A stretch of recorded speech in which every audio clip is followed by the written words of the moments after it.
golden cross and rings and jewels, fitting ornaments to beauty. Now she leaves her many treasures, leaves the storehouse on the mountain, filled with gold and silver trinkets, wanders over fields and meadow, over stone fields waste and barren, wanders on through fen and forest, through the forest vast and cheerless, wanders hither, wanders thither, singing careless as she wanders, this her mournful song and echo. Woe is me, my life hard fated, woe to Ino broken-hearted, torture racks my heart and temples, yet the string would not be deeper, nor the pain and anguish greater, if beneath this weight of sorrow, in my saddened heart's dejected, I should yield my life forever, now unhappy I should perish. Lo, the time has come for Ino from this cruel world to hasten to the kingdom of Tuoni, to the realm of the departed, to the isle of the hereafter. Weep no more for me, O Father, mother dear, withhold thy censure. Lovely sister, dry thine eyelids. Do not mourn me, dearest brother, when I sink beneath the sea foam. Make my home in salmon grottos, make my bed in crystal waters. Water ferns my couch and pillow. All day long poor Ino wandered, all the next day sad and weary, so the third from morn till evening, till the cruel night enwrapped her. As she reached the sandy margin, reached the cold and dismal seashore, sat upon the rock of sorrow, sat alone in cold and darkness, listened only to the music of the winds and rolling billows, singing all the dirge of Ino. All that night the weary maiden wept and wandered on the border, through the sand and sea-washed pebbles. As the day dawns, looking round her, she beholds 3 water maidens. On a headland jutting seaward, water maidens 4 in number, sitting on the wave-lashed ledges, swimming now upon the billows, now upon the rocks reposing. Quick the weeping maiden Ino hastens there to join the mermaids, fairy maidens of the waters. Weeping Ino, now disrobing, lays aside with care her garments, hangs her silk robes on the alders, drops her gold cross on the seashore, on the aspen hangs her ribbons, on the rocks her silken stockings, on the grass her shoes of deerskin, in the sand her shining necklace with her rings and other jewels. Out at sea, a goodly distance, stood a rock of rainbow colors, glittering in silver sunlight. Toward it springs the hapless maiden, thither swims the lovely Ino. Up the standing stone has clambered, wishing there to rest a moment, rest upon the rock of beauty. When upon a sudden swaying to and fro among the billows, with a crash and roar of waters, falls the stone of many colors, falls upon the very bottom of the deep and boundless blue sea. With the stone of rainbow colors falls the weeping maiden Ino, clinging to its craggy edges, sinking far below the surface, to the bottom of the blue sea. Thus the weeping maiden vanished. Thus poor Ino sank and perished, singing as the stone descended, chanting thus as she departed. Once to swim I sought the seaside, there to sport among the billows. With the stone of many colors sank poor Ino to the bottom of the deep and boundless blue sea, like a pretty songbird perished. Never come a fishing, father, to the borders of these waters, never during all thy lifetime, as thou lovest daughter Ino. Mother dear, I sought the seaside, there to sport among the billows. With the stone of many colors sank poor Ino to the bottom of the deep and boundless blue sea, like a pretty songbird perished.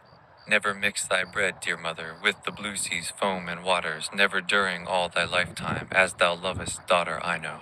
Brother dear, I sought the seaside, there to sport among the billows. With the stone of many colors sank poor Ino to the bottom of the deep and boundless blue sea, like a pretty songbird perished.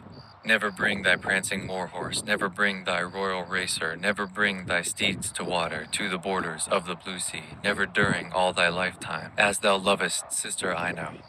Sister dear, I sought the seaside, there to sport among the billows. With the stone of many colors sank poor Ino to the bottom of the deep and boundless blue sea, like a pretty songbird perished. Never come to lave thine eyelids in this rolling wave and sea foam, never during all thy lifetime, as thou lovest sister Ino. All the waters in the blue sea shall be blood of Ino's body. All the fish that swim these waters shall be Ino's flesh forever. All the willows on the seaside shall be Ino's ribs hereafter. All the seagrass on the margin will have grown from Ino's tresses. Thus at last the maiden vanished. Thus the lovely Ino perished. Who will tell the cruel story? Who will bear the evil tidings to the cottage of her mother, once the home of lovely Ino? Will the bear repeat the story, tell the tidings to her mother? Nay, the bear must not be herald. He would slay the herds of cattle. Who then tell the cruel story? Who will bear the evil tidings to the cottage of her father, once the home of lovely Ino? Shall the wolf repeat the story, tell the sad news to her father? Nay, the wolf must not be herald. He would eat the gentle lambkins. Who then tell the cruel story? Who will bear the evil tidings to the cottage of her sister? Will the fox repeat the story, tell the tidings to her sister? Nay, the fox must not be herald, he would eat the ducks and chickens. Who then tell the cruel story? Who will bear the evil tidings to the cottage of her brother, once the home of lovely Ino? Shall the hare repeat the story, bear the sad news to her brother? Yea, the hare shall be the herald, tell to all the cruel story. Thus the harmless hare makes answer, I will bear the evil tidings to the former home of Ino, tell the story to her kindred. Swiftly flew the long-eared herald, like the winds he hastened onward, galloped swift as flight of eagles. Neck awry he bounded forward, till he gained the wished-for cottage, once the home of lovely Ino.